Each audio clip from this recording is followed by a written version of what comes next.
सोने चांदी के मोर्चे पर बड़ी खबर आई है। खबर यह कि कीमतों में नरमी देखने को मिली है। एमसीएक्स पर सोना 73,800 रुपए के नीचे लुढ़क गया। रिकॉर्ड हाई से सोने के दाम में 6,000 से ज्यादा की गिरावट दर्ज की गई।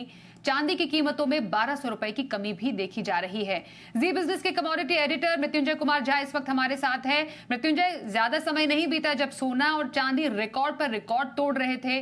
अब ये गिरावट क्या है, कारण इसके पीछे? बिल्कुल, और देखिए बहुत तेज गिरावट आई है और ऑल टाइम हाई से, मतलब जो रिकॉर्ड अभी कुछ ही दिन पहले गोल्ड ने बनाया था, ऑल टाइम हाई से करीब करीब 6,500 रुपये गोल्ड के दाम टूट चुके हैं इंडियन मार्केट में। चांदी में ऑल टाइम हाई से करीब करीब 13,000 रुपये की गिरावट आई है और ग्लोबल मार्केट में करीब करीब $250 ऑल टाइम हाई से गोल्ड के दाम टूट चुके हैं, गिर चुके हैं। तो बहुत तेज गिरावट आई है। इसके पीछे की वजह यह है कि डॉलर काफ़ी मजबूत हुआ है और यूएस डॉलर इंडेक्स एक साल के ऊपरी स्तर पर पहुंच गया है, 106 के पार। ये सबसे बड़ी वजह है। और ट्रंप की जीत के बाद लगातार डॉलर मजबूत हो रहा है, उसका बड़ा इम्पैक्ट हमने गोल्ड और सिल्वर की कीमतों पर देखा है। इसके अलावा चूंकि एक तरफा तेजी थी, 30% तक दाम बढ़ गए थे एक साल में, तो उस बड़ी और लंबी तेजी के बाद एक प्रॉफिट बुकिंग का भी बहाना मार्केट को चाहिए था, जो मिल गया और उसका इम्पैक्ट भी हम यहाँ पर देख रहे हैं। तीसरी बड़ी वजह यह है कि ट्रंप के कार्यकाल में यह आशंका जाहिर की जा रही है कि अमेरिका में महंगाई बढ़ सकती है। जो ट्रंप की टैरिफ को लेकर पॉलिसी होगी, जो इमिग्रेशन को लेकर पॉलिसी होगी, उसका इम्पैक्ट महंगाई पर दिख सकता है। मतलब महंगाई बढ़ सकती है।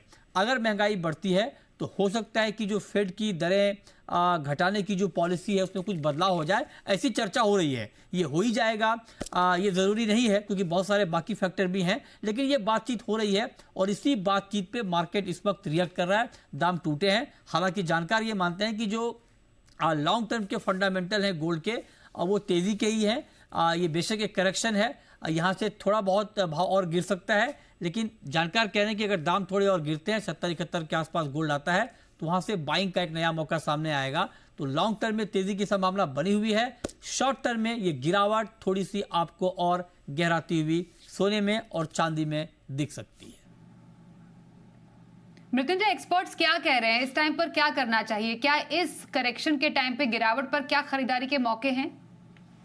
बड़ा महत्वपूर्ण सवाल इसलिए है क्योंकि जब दाम गिरते हैं तो लोगों के मन में ये आशंका रहती है कि क्या अभी खरीद लूं या दाम कुछ और गिरेंगे। ये तमाम सवाल हमने कई बड़े एक्सपर्ट से पूछे हैं, तो उनका ये कहना है कि दाम थोड़े और गिर सकते हैं क्योंकि दाम एक तरफा रैली आई थी, बहुत बड़ी तेज़ी आई, तो उस तेज़ी के बाद अभी $250 के आसपास का करेक्शन ग्लोबल मार्केट में है और इंडियन मार्केट में 6-6.5 हज़ार का। तो ये करेक्शन थोड़ा और बढ़ सकता है। जिनको खरीदना है वो थोड़ा इंतज़ार कर सकते हैं और 2-3 हज़ार रुपये अगर और दाम नीचे आ जाए तब उनके लिए बाइंग का एक अच्छा मौका बनेगा। चांदी में ये कहा जा रहा है कि गोल्ड के मुकाबले सिल्वर के जो फंडामेंटल हैं वो ज़्यादा मजबूत हैं क्योंकि चांदी की जो इंडस्ट्रियल डिमांड है, जिसको हम औद्योगिक मांग कहते हैं, वो काफ़ी अच्छी है। सोलर में बहुत बड़ी मात्रा में चांदी का इस्तेमाल हो रहा है। आप देखिए कि इलेक्ट्रिक कारों में चांदी का इस्तेमाल बहुत हो रहा है और उसके मुकाबले जो माइनिंग है चांदी की, अब वो कम हो रही है। मतलब सप्लाई कम है, डिमांड ज़्यादा है। तो चांदी में आपको आने वाले वक्त में हो सकता है कि गोल्ड के मुकाबले ज़्यादा तेज़ी दिख जाए। तो जानकार ये कह रहे हैं कि बिल्कुल आप गोल्ड सिल्वर में अगर कोई आप एसआईपी की तरह अगर आप ले रहे हैं तो आप लेते रहें। अगर आप एक मुश्त लेना चाहते हैं, नई खरीद करना चाहते हैं, थोड़ा सा आप रुक सकते हैं।